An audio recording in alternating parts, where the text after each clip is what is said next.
দুর্যোধন ভীমকে যমুনার জলে ফেলে দিয়েছে। এসে বলছে, মামা মারতে বলেছিলাম মেরে ফেলে দিয়েছে যমুনার জলে।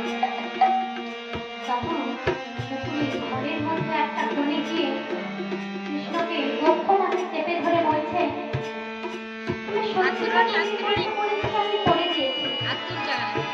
রাখতে হয় তুমি রাখো, মারতে হয় তুমি মারো, সত্যতা করার দরকার আমি করে দিয়েছি। কৃষ্ণ বলছে, দেখো না আমি কি করি। কি হলো? যমুনার